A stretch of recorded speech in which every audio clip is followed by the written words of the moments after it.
आणि यापुढची बातमी आहे बुलढाण्यामधनं बातमी आहे केस गळती संदर्भातली। आपल्याला कल्पना आहे की बुलढाण्यातल्या अनेक तालुक्यातले नागरिक गेल्या काही दिवसांपासून केस गळतीच्या समस्येने हैराण झालेत। या केस गळती पाठीमागचं नेमकं कारण शोधण्याचा प्रयत्नही सुरू आहे आणि अशातच प्रसिद्ध संशोधक आणि डॉक्टर हिम्मतराव बावस्कर यांनी केस गळती पाठीमागच्या कारणांबाबत संशोधन केलं। या संशोधनातल्या केस गळतीच्या पाठीमागे पंजाब आणि हरियाणा कनेक्शन असल्याचा निष्कर्ष डॉक्टर बावस्करांनी काढलाय। बुलढाणा केस गळतीचं पंजाब कनेक्शन।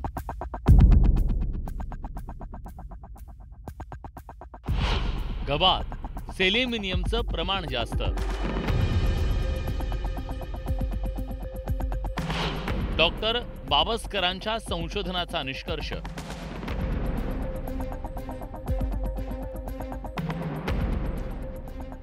बुलढाणा जिल्ह्यातल्या 18 गावातील शेकडो नागरिक केस गळतीमुळे हैराण आहेत। या केस गळतीचं कारण शोधण्यासाठी स्थानिक आरोग्य यंत्रणेपासून ते केंद्रीय आरोग्य पथक म्हणजे ICMRच्या पथकानं भेट दिली। या रुग्णांच्या रक्ताचे आणि परिसरातले नमुने तपासल्यानंतर दिल्ली आणि चेन्नईला पाठवण्यात आले। दरम्यान त्या केस गळतीचं मूळ शोधण्याचा प्रयत्न ज्येष्ठ संशोधक आणि अभ्यासक डॉक्टर हिम्मतराव बावस्कर यांनीही केला। त्यासाठी बावस्करांनी या गावातल्या रेशनवर मिळणाऱ्या गव्हाचे नमुने सरपंचांकडून मागवून घेतले। मला राशींचे गहू आणि म्हणजे धुतलेले गहू असे दोन प्रकारचे आणखी गहू पाहिजेत। मग आणखी मी कुरिअर करून दिलं इथनं त्याले ट्रान्सफरवर। नंतर त्यांनी आता मी पेपरमधून असं वाचलं की बा हे जे सेलेनियम वाढलं हे गव्हामधून सुद्धा आढळलं। बावस्करांच्या संशोधनात पंजाब हरियाणा भागातून बुलढाण्यात आलेल्या गव्हात सेलेनियमचं प्रमाण अधिक असल्याचं समोर आलं। कर्मचारी या ठिकाणी उद्धटपणे बोलतात।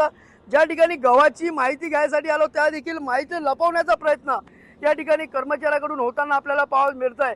त्यामुळे आता टक्कल गळतीचं प्रमाण एकीकडे वाढत असताना शासन देखील या गंभीर बाबीकडे दुर्लक्ष करत असल्याचं आपल्याला पाहायला मिळतंय। बुलढाणा जिल्ह्यातल्या अनेक गावातील गावकऱ्यांची गुजराण रेशनवर मिळणाऱ्या गव्हावर आहे आणि रेशनचा हाच गहू आलाय तो पंजाब आणि हरियाणातल्या शिवालिक पर्वत रांगांच्या पायथ्याशी असलेल्या भागातून। शिवालिक पर्वत रांगांमधून पावसाळ्यात मोठे झरे येतात। तिथल्या दगडांमध्ये सेलेनियमचं प्रमाण जास्त आहे। झऱ्यांच्या पाण्यासोबत ते शेतीत पसरतं। गव्हामध्ये सेलेनियम शोषून घेण्याची क्षमता इतर पिकांपेक्षा जास्त असते।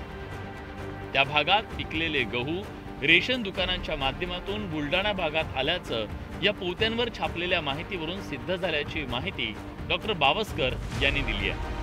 रेशनचे गहू आणल्यानंतर असं शोधलं की रेशनच्या गव्हामध्ये म्हणजे 150 पट सेलेनियम वाढलेले दोन्ही रेशनच्या आणि त्याच्यामध्ये त्या रेशनच्या गहू धुतल्यानंतर सुद्धा आम्ही त्या गव्हाचं सेलेनियमचं प्रमाण काढलं ते काही बदल होत नाही। याचा अर्थ सेलेनियम हे दुसरीकडून टाकलं गेलं नाही किंवा त्या पोत्यामध्ये नव्हतं। मग हे गहू आणले कुठून आले रेशनचे गहू तर त्या पोत्यावरचे लोगो जो असताना तो मी बोलवला।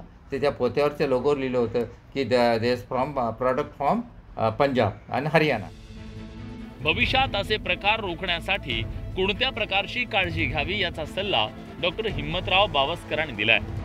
इथून येणारे गहू ज्यावेळी डिस्ट्रीब्यूट होतील बाहेर जातील की रेशनमध्ये आल्यानंतर ते रेशनमध्ये दुसरीकडे पाठवण्याच्या अगोदर किंवा माणसाच्या युटिलाइज व्हायच्या अगोदर त्याच्यामध्ये सेलेनियमचं पर्सेंटेज काढणं महत्त्वाचं। तर सरकारने हे गहू रेशन दुकानातून पब्लिककडे जायच्या अगोदर ॲटलिस्ट 1 ते 2 सॅम्पल सेलेनियम कॉन्सन्ट्रेशन करणं महत्त्वाचं। ते जर नॉर्मल असल्यानंतर सेलेनियम देणं महत्त्वाचं आहे। डॉक्टर हिम्मतराव बावस्कर यांनी यापूर्वी विंचू दंशावर महत्त्वाचं संशोधन करत औषध शोधल्यानं अनेकांचे प्राण वाचले। डॉक्टर हिम्मतराव बावस्कर आजही कोकणातल्या महाडमध्ये रुग्णसेवा करतात।